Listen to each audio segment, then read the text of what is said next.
Assalamualaikum warahmatullahi wabarakatuh.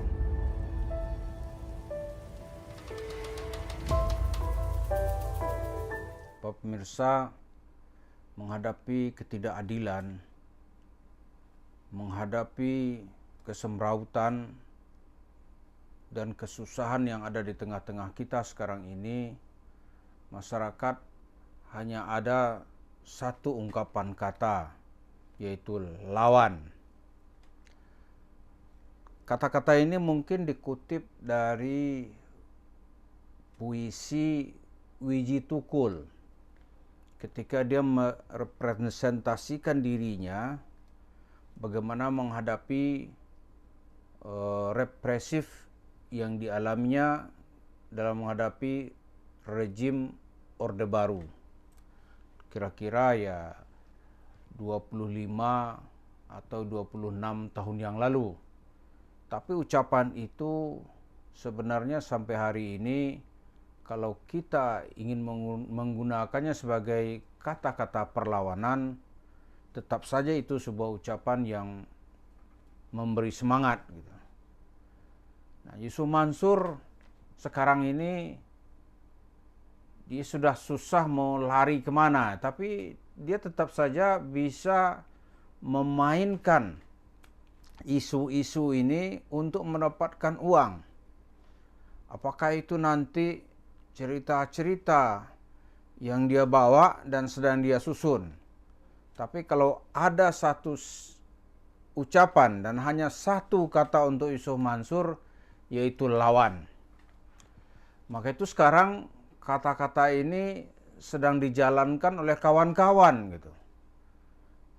Bapak Ibu bisa melihat sekarang ini bagaimana Zaini Mustafa dan kawan-kawan di tempat lain yang berurusan dengan Yusuf Mansur, hanya ada satu kata untuk Yusuf Mansur, yaitu lawan. Lawan dalam hal apa gitu? Yang pertama, kita harus melawan semua cerita agama yang dibawa oleh Yusuf Mansur. Karena isi cerita agamanya itu tidak bisa lepas dari drakor bohong gitu. Cerita yang diikuti dengan muatan kebohongan. Itu yang pertama yang kita lawan gitu. Kalau perlawanan di sini sudah dilakukan, maka Yusuf Mansur mau cerita apa kayak ente soal agama, pokoknya harus dinyatakan itu sebuah kebohongan. Kita harus mencap atau memantapkan di hati kita bahwa Yusuf Mansur itu seorang abul kadzab, manusia pembohong. Itu loh yang mesti dibikin perlawanan itu. Nah, perlawanan sampai di sini itu nggak ada risiko apa-apa, nggak ada risikonya. Perlawanannya seperti orang berdoa aja, orang berdoa meminta sesuatu. Berdoa itu atau misalnya ini mau berharap harapan tinggi, bercita-cita, itu tidak ada resikonya, kita meminta dan berdoa kepada Allah gitu. Nah, menghadapi Yusuf Mansur yang pertama itu harus ada perlawanan bahwa semua yang disampaikan oleh Yusuf Mansur itu tidak ada yang memberikan maslahat kepada umat Islam. Yang ada malah itu memberi mudarat kepada jemaah-jemaahnya atau orang-orang yang mau bersimpati kepadanya. Maka kita untuk selamat dari cerita-cerita bohongnya itu hanya ada satu kata, yaitu lawan. Itu yang pertama. Perlawanan berikutnya, ini Bapak Ibu yang pernah dirugikan atau pernah kena tipu oleh Yusuf Mansur gitu. Ini sekarang kesempatan untuk melakukan serangan balik. Yusuf Mansur harus dilawan dengan apakah itu nanti melaporkannya melalui jalur hukum atau mensosialisasikannya bahwa dia ini seseorang yang suka merugikan orang lain. Itu harus disosialisasikan. Yang ketiga, cerita-cerita Yusuf Mansur rumah tahfiz itu kan. Oh, Mahat Darul Quran itu isinya hanya tidak ada yang membawa kemaslahatan kepada generasi muda. Yang ada itu akan dia jadikan kuda tunggangan untuk mendapatkan uang. Itu harus kita pahami, kita yakini, dan kita percaya begitulah Yusuf Mansur. Jadi dengan cara kita mensosialisasikan kepada kawan-kawan kita, maka itu artinya kita sudah mengatakan lawan Yusuf Mansur. Jadi tidak boleh itu kemungkaran yang ada di depan kita biarkan. Karena Yusuf Mansur itu harus ditempatkan pada tempat sebagai seorang manusia yang suka berbuat mungkar.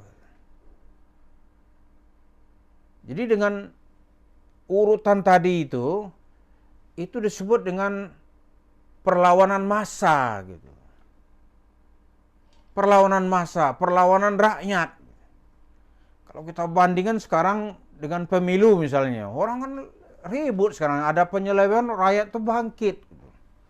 Cendekiawan-cendekiawan tuh bangkit bersuara ya, itu saya kira bagian dari kesadaran untuk tidak mau dibohongi. Kira-kira begitulah maksud kita. Dengan Yusuf Mansur juga begitu. Semua orang harus bangkit gitu. Jemaah-jemaah masjid itu bangkit melawan. Dan tidak memberi tempat kepada cerita-cerita bohong yang akan dibawa oleh Yusuf Mansur atau orang-orang yang sepertinya. Memang ada sepertinya saat ada orang ada. Banyak tuh yang bercerita tuh, cerita pengandaan duit, salawat mendapat duit. Itu kalau kita telusuri hadis-hadisnya, hadis misalnya membaca salawat dapat duit gitu. Nggak ada kita ketemu hadis, apa bacaan saya yang kurang ya. Tidak pernah saya bertemu hadis, kalau orang membaca salawat tuh dia akan mendapat duit. Nggak pernah saya ketemu itu. Juga tidak pernah kita ketemu, kalaupun ketemu hadis daif, kalau membaca surat Al-Waqiah, itu orang akan kaya raya gitu. Begitu juga nanti orang membaca salawat Jibril. Apa ini nggak ketemu kita dasar-dasarnya. Karena itu yang begini-begini ini harus dikatakan jiwa perlawanan kita. Nggak akan ada, harus kita yakini, nggak akan ada orang kaya mengikuti gaya Yusuf Mansur. Yang kaya hanya Yusuf Mansur sendiri. Kenapa dia bisa kaya?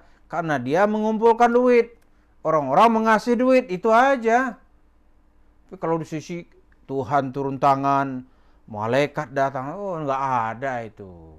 Kalau ada Yusuf Mansur, udah jingkrak-jingkrak, dia udah dapat tiket ke Senayan. Partai Perindo yang dia masuki juga nyungsep. Nyebur ke laut kasarnya nih. Kalau tahun sebelumnya masih dapat suara 2,9%, nyaris lolos. Kalau sekarang 1, paling tinggi nanti 2 paling gitu. Jadi didorong oleh Yusuf Mansur bukan tambah maju, tapi malah tambah nyungsep. Itu menunjukkan cerita-cerita Yusuf Mansur itu nggak ada dasarnya. Karena nggak ada dasarnya, maka nggak ada yang dijawab oleh Allah.